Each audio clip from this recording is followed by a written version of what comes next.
Good morning, Professor Angela, Grantham students. This is Jose Valenzuela.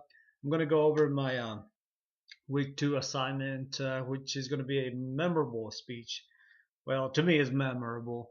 This is something that happened in my life and that I have told before.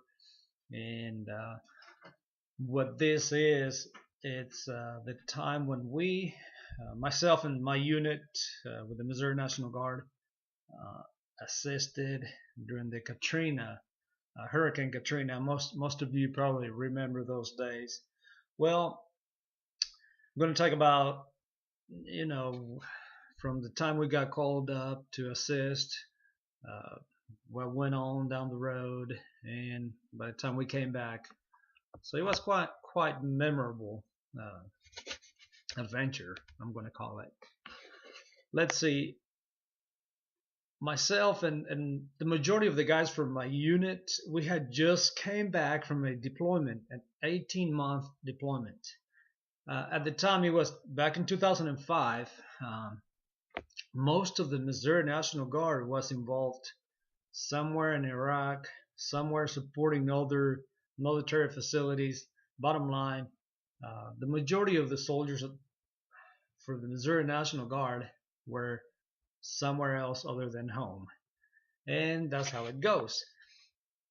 Okay, we came back from this deployment around May of 2005.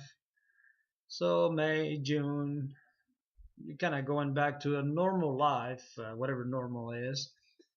And so I went back to work and just kind of started my normal routine, trying to adjust to life after 18 months being gone. Anyways, um, this morning I was getting ready to go do exercise. I was going to go out for a run, and then I got a phone call. Hey, you got less than 24 hours to report to the armory. We have been activated. At the time the Iraq thing is going on, but then at the same time I was watching the news about Katrina.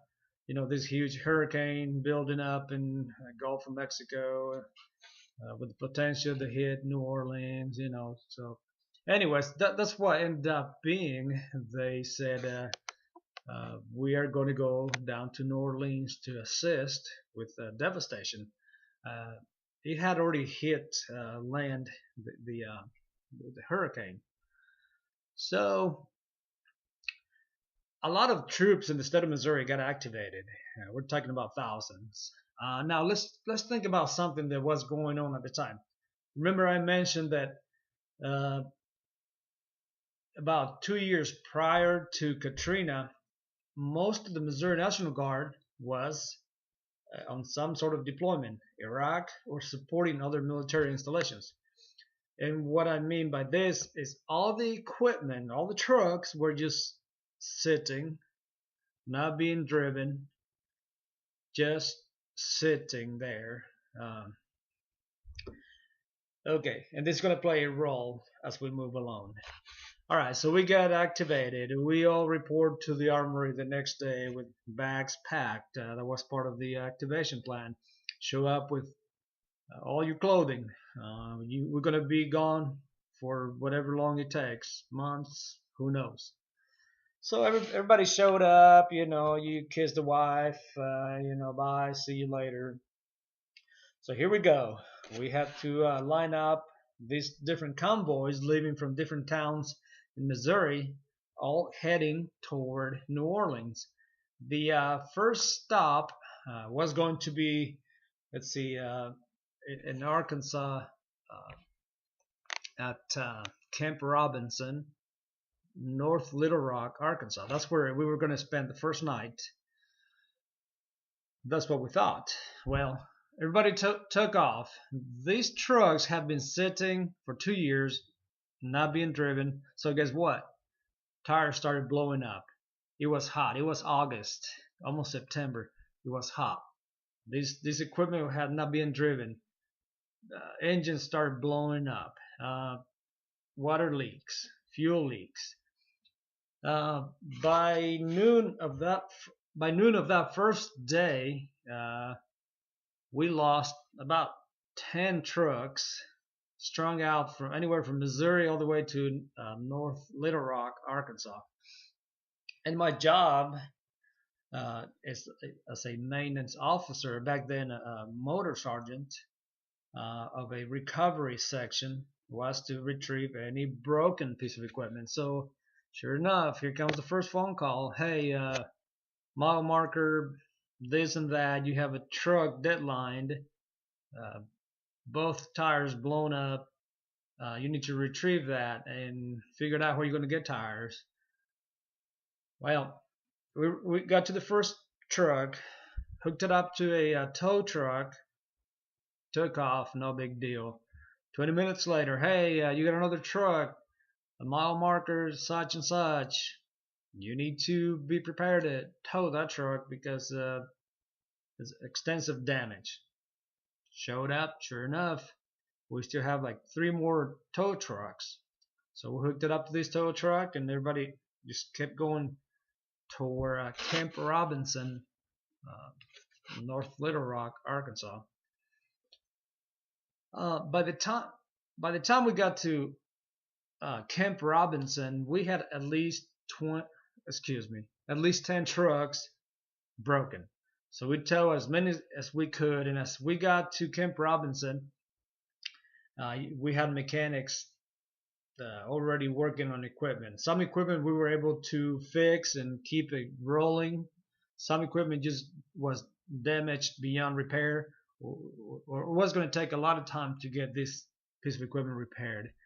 Also, we wouldn't have the part. So at that point, we left about 5 or 6 trucks in Camp Robinson, Arkansas. But the next morning, our next stop point was going to be all the way to New Orleans. That was the plan. Well, here we go again. We took off about 6 in the morning. Sure enough, 7 o'clock, my first phone call. Hey, be prepared on mile marker, blah blah. There's a truck not running. Sure enough, hooked it up to a tow truck. Uh, we brought it back to Camp Robinson because we were relatively close. And this went on and on all the way to New Orleans. The heat, it was extremely hot. It felt like 120 or 130 degrees. That's how it felt. I don't know exactly. Humidity was bad. So here we go, and over. We ended up staying somewhere between Baton Rouge and New Orleans because again I had all this equipment that broke down that we were dragging alone. So we stopped and stayed somewhere else while the main convoy continued their way down to New Orleans. They made it to New Orleans that day late. We had to wait until the next morning. Then we continued driving. Eventually, we caught up with the main convoy with the rest of the battalion. Finally, we got there. We got to this. It was like a airport that we first everybody arrived to wait for our mission to figure out what was going on. There was like it was just there was no people, no water, no electricity. It was just an odd looking city. One experience that I have told before that I still felt. I don't know what I felt when. Okay, some of you guys remember the looting that was taking place at the time when Katrina hit. The stores were being robbed and all that going on, shootings, things of that nature.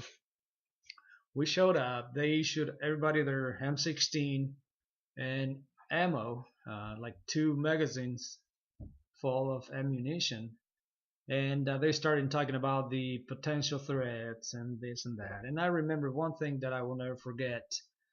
They say, okay, now we're going to cover the rules of engagement. Rules of engagement is You cannot shoot until being shot at, but you can shoot to kill.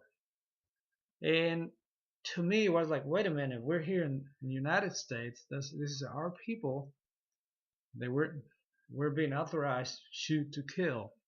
It just didn't feel right. Yeah, I was going to defend myself. I understand.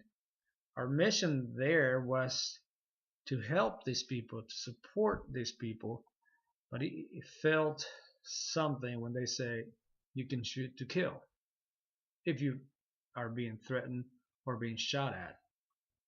I got it. I understand, but it was just I don't know. I always felt something to be able to shoot to kill my own people here in the United States. Okay, this went on. We got our rules of engagements, the do's and don'ts. Then they divided up the battalion into different companies, and they sent different companies, some mainly to like high schools or any schools, and that's where we were stationed at. We ended up at some high school near New Orleans, and the job for my battalion was to guard different locations, like all any ATM in the city or the area that we were at, or any Walmart, Walgreens, banks, things like that. We had to have two armed guards 24/7, and it was a constant rotation. 12 hours on, 12 off, 12 on, 12 off. And this just went on and on for weeks and weeks, almost a month that my battalion was there. Myself, as a maintenance officer, or excuse me, motor sergeant back then, was to maintain the equipment running. Like I said, this equipment now being operated for over 2 years, it was not in the best condition. Um, and then we encounter another problem. Well, New Orleans was everybody was gone, so there was no stores, no auto parts stores. So people have to drive all the way to Baton Rouge to pick up, whatever parts we may need, and there was no parts. It was quite difficult until eventually more and more active duty units started moving in, bringing in more parts for trucks and things of that nature, that we were able to get our truck up and running. But again, it was just challenging. It was different. It was hot. Food, we had to eat MREs, meals ready to eat. Some of you already know these little brown bags with M&Ms and crackers, and after 2-3 weeks of eating that, they're not so good no more. But you got to do what you got to do. Eventually, Red Cross moved in, and they started giving us hot food.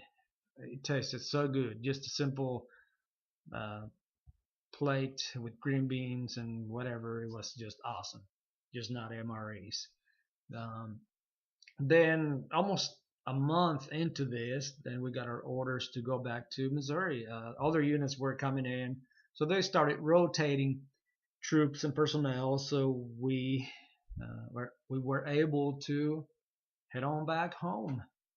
And even the trip back home, it was just as exciting as the trip going down. Equipment broke down, and people were tired. People wanted to get home. Um, but overall, it was a great experience, memorable for me, because I got to see a lot of things, to do a lot of things, and everybody came home safe. And I hope we helped a little bit, at least. I hope we gave a little bit to the city of New Orleans. Um, well, this concludes my memorable speech. Again, throughout this course, Grantham University. I hope to get a lot of experience on public speaking. That I think I like it. Um, Thank you and have a nice day.